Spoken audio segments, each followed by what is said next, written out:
Shabbat Shalom, USY. My name is Sadie Klaff, and welcome to my Torah class. Today, my GB students will be playing a game with us to learn about this week's Torah portion, Shelach. As someone gets it right, they will explain why the answer is correct. For some background information, Moses sends 12 spies to the land of Canaan to bring back reports on how easy the land would be to conquer. I hope you all studied this week. Let's test your knowledge.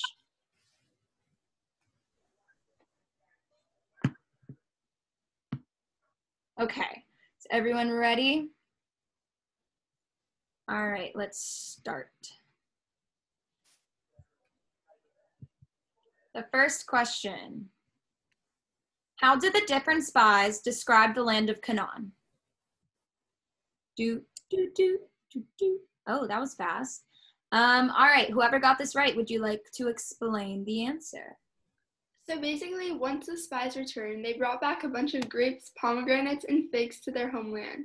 When they returned, 10 of the 12 spies said that Canaan was full of giants, while the other 2 spies, Caleb and Joshua, thought the land was beautiful like milk and honey. Beautiful job. All right, next question. What is an important lesson we can learn from this parsha?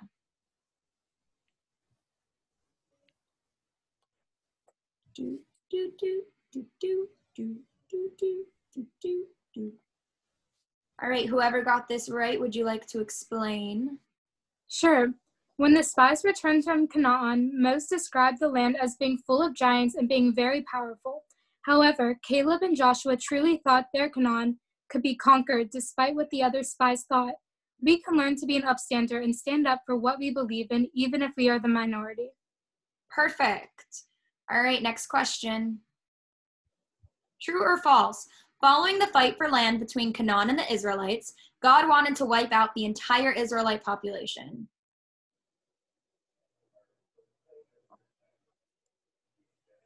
Ooh, this was a tricky one. Who got it right? Ethan, explain to us. Surprisingly, this is true. God wanted to create a massive plague to wipe out the Israelite population, as he believed they lacked their practice in their faith. However, this ended up not happening, as Moses intervened and reminded God that his people will lose trust in him if he did this. Perfect. Next question. What happened to the men while traveling the desert for 40 years?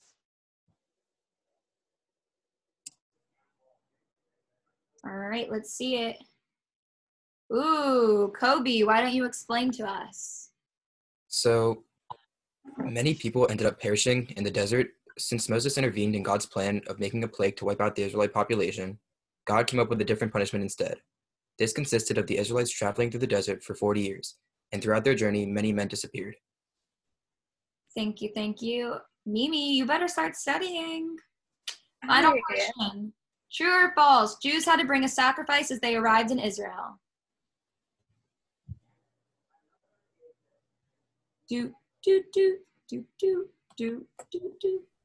All right, let's see. Who got this right? Why don't you explain? Woo, guys, this was me. Guys, this is true. As the Jews arrived in Israel after their long 40-year journey, they had to bring a sacrifice as well as bring offerings of wine, libation, and flour mixed with olive oil.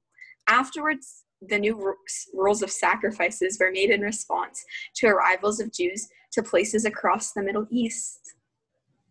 So obviously you all need to continue studying on this week's Torah portion, but thank you for playing, and Shabbat Shalom, USY.